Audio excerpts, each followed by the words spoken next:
U.S. President Donald Trump and his aggressive tariff policies have dominated the agendas of many meetings with Canadian lawmakers, and that is true once again today. Prime Minister Mark Carney and Ontario Premier Doug Ford sitting down in Ottawa to talk Trump this morning. Let's break it all down. Let's bring in our Parliament Hill correspondent, Glen McGregor. We know that the trade war was at the top of the docket, a lot discussed. Yeah, and this is another edition of what has sort of become a buddy movie between Ontario Premier Doug Ford and the Prime Minister Carney. Yes, the trade effects on Canada from the tariffs imposed by Donald Trump, top and center of the agenda today, really because Ontario is more than any other province in the crosshairs because of the impacts of the 50% tariff on the steel sector, as well as the tariffs on the Canadian auto sector. These are major drivers of the Ontario economy and a huge concern. Not a lot of daylight between the Prime Minister and the Premier on this. Both are sort of seem to be agreed that they need to continue the negotiations. And the part of this meeting was for a chance to Carney to give an update to the Premier on where the state of those negotiations are. We don't really know.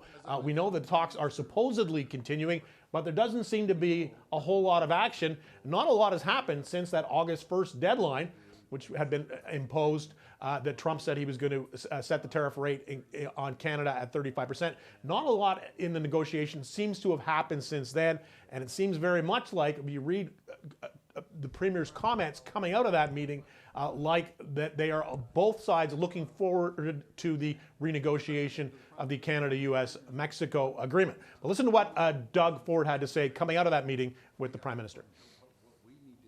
All I want to do is move forward collectively as a government. I don't care about political stripes. The person I'm working with right now is the Prime Minister of the day, and as far as I'm concerned, he's doing a really, really good job considering the position he's been put in. I challenge anyone to try to deal with Donald Trump, myself included. He's a different type of cat.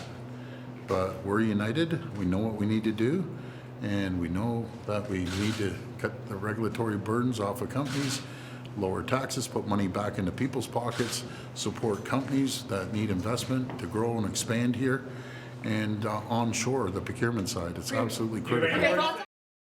So more laudatory comments from Ford about Carney. This is something that drives federal conservatives absolutely batty, and a lot of them were very highly critical of Ford for the fact that he did not come out during the election campaign in April to support Carney's rival, Pierre Poilievre, the Conservative Party leader. And actually, in that little press conference that Ford had after the meeting with Carney, he was asked, do you have any advice for Pierre Poilievre, who, of course, is up for by-election tonight in Alberta, hoping to return to Ottawa, and sounds very much like that will happen, that he will be back in the House of Commons when the House resumes after the summer recess in mid-September. But Ford saying his advice to Poilievre, work with the Prime Minister, get on Team Canada. That's not exactly what Poilievre is doing. In fact, last week he was out actually kind of attacking the Prime Minister and the fact that he has not brought this trade dispute with the United States to an end yet, even though we are now over 2 weeks past that deadline that Trump had set to impose the tariffs. So this is not going to endure. Conservatives are not going to be appreciative of the comments that Ford made about Carney again today, but really keeping his focus on what's best in his view for the Canadian economy and for also Malfaiza for Ontario's economy at the same time. All right, Glenn, you mentioned Pierre Poilievre, a big day for him today. It's by-election day in Alberta. The Conservative party leader, he's trying to regain a seat once again. Yeah, so the real test here, I don't think there's any doubt about who's going to win this by-election. Poilievre has chosen to run in one of the safest Conservative seats in the entire country. Conservatives do not lose in this area of Alberta. It's a rural riding, not that far from Calgary, but still very much, cowboy hats and country music, and it is true bedrock Alberta, the place that he is running in. But the big test is going to be what share of the vote does he get tonight.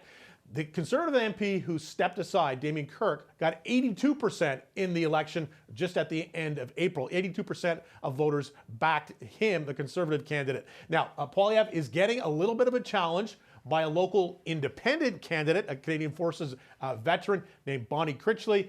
She could draw some of the vote. And there are also over 200 candidates on that ballot. This is part of the longest ballot committee that is objecting to the way that Elections Canada conducts elections and is, as a protest, is registering all these names, trying to confuse people. Now, Elections Canada decided they were not going to print out all 200 names on a ballot. Instead, people who go to vote tonight in Battle River Crowfoot are going to have to write in the name of the candidate they want, and that's going to slow down the tabulation process.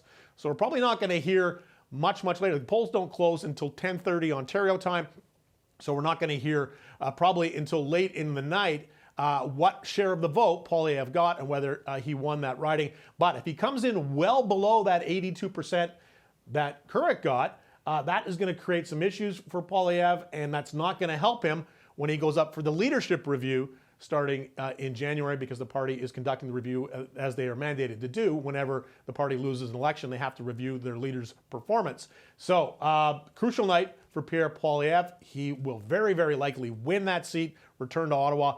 The only question now is, how much does he win by? Okay, we'll be keeping a close eye on that. Our Glen McGregor in Ottawa. Glen, thank you.